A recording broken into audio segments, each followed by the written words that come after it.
नमस्कार दोस्तों। जब चाय लगे फटने तो जीएसटी लगे घटने। भारत में राजनीति और अर्थव्यवस्था का रिश्ता हमेशा से ही चाय की प्याली जैसा रहा है। कभी उसमें इलायची डाल दी जाती है, कभी अदरक और कभी तो दूध ही गायब कर दिया जाता है। लेकिन जब चाय बार बार फटने लगे तो समझिए कि उबलते हुए पानी में दूध की मात्रा से कुछ ज़्यादा राजनीति घुल चुकी है। प्रधानमंत्री नरेंद्र मोदी ने अपने राजनीतिक करियर का श्री गणेश भी चाय वाले की पहचान से किया। यह पहचान इतनी असरदार रही कि देश का सबसे बड़ा चुनावी नारा भी चाय की प्याली पर ही आकर टिक गया। लेकिन अब हाल यह है कि वही चाय जनता के गले से नीचे नहीं उतर रही। महंगाई ने चीनी महंगी कर दी है, दूध में पानी की मिलावट बढ़ गई है और चाय पत्ती पर टैक्स का बोझ जनता की जेब हल्की कर रहा है। इधर सरकार को भी एहसास हो गया कि अगर चाय का स्वाद बिगड़ा तो जनता का मूड भी बिगड़ जाएगा। इस हिसाब से वित्त मंत्रालय ने जीएसटी में कुछ राहत देने की घोषणा कर दी। पर मजे की बात यह है कि जीएसटी का पूरा खाका पूर्व प्रधानमंत्री डॉक्टर मनमोहन सिंह ने तैयार किया था। तब भाजपा इसे गब्बर सिंह टैक्स कहकर गरियाती रही और आज उसी को नई पैकेजिंग के रूप में परोस कर राहत देने का काम कर रही है। पूर्व प्रधानमंत्री मनमोहन सिंह का आर्थिक मॉडल हमेशा आलोचनाओं के घेरे में रहा, लेकिन इतिहास गवाह है कि वही मॉडल बाद में भाजपा सरकारों ने लागू किया, चाहे वह उदारीकरण की नीतियां हों, जीएसटी हो या आधार कार्ड।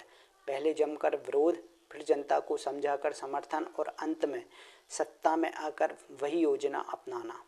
यही राजनीतिक अर्थशास्त्र का पहला नियम बन गया। जीएसटी भी इसका एक क्लासिक उदाहरण है। पहले इसे संघीय ढांचे पर हमला बताया गया, फिर 2017 में इसे आधी रात को गुड्स एंड सर्विस टैक्स कहकर लागू कर दिया गया और अब जब अर्थशास्त्र चाय की केतली की तरह खोल रही है तो उसी टैक्स को घटाकर जनता को राहत का भ्रम दिया जा रहा है। एक आम आदमी जब सुबह उठता है तो सबसे पहले सोचता है कि चाय बनेगी कैसे। दूध महंगा है, गैस सिलेंडर आसमान छू रहा है और शक्कर भी मिठास से ज़्यादा कड़वाहट दे रही है। ऐसे में सरकार कहती है घबराओ मत, जीएसटी घटा दिया है। सवाल यह है कि जीएसटी घटने से क्या सचमुच चाय सस्ती हो जाएगी या यह सिर्फ चुनावी मौसम का नया जुमला है। थाली खाली है, जेब ढीली है और बाजार में मंदी का माहौल है, परंतु सत्ता के गलियारों में चाय की महफिलें अब भी गुलजार हैं। फ़र्क बस इतना है कि नेताओं की प्याली में ग्रीन टी आती है और जनता की प्याली में फटी हुई चाय। कभी चाय पर चर्चा ने पूरे चुनावी नैरेटिव को ही बदल दिया। आज वही चाय खुद चर्चा का विषय बन गई है। मोदी सरकार को डर है कि अगर चाय बिगड़ी तो पूरा स्वाद ही बिगड़ जाएगा। इसलिए वित्त मंत्री जीएसटी घटाने का ऐलान कर देती हैं, पर यह ऐलान भी उस मरहम की तरह है जो बड़े घाव पर सिर्फ हल्की सी पट्टी बांध देता है। महंगाई हो, बेरोजगारी हो या गिरती अर्थव्यवस्था के बीच जीएसटी में की गई मामूली कटौती वैसी ही है जैसे फटी हुई चाय में ऊपर से इलायची डाल देना। स्वाद तो वैसे भी खराब ही रहेगा। भारत की राजनीति में यह सिलसिला नया नहीं है। कांग्रेस ने योजनाएं बनाई, भाजपा ने उन्हें कोसा और बाद में अपनाया।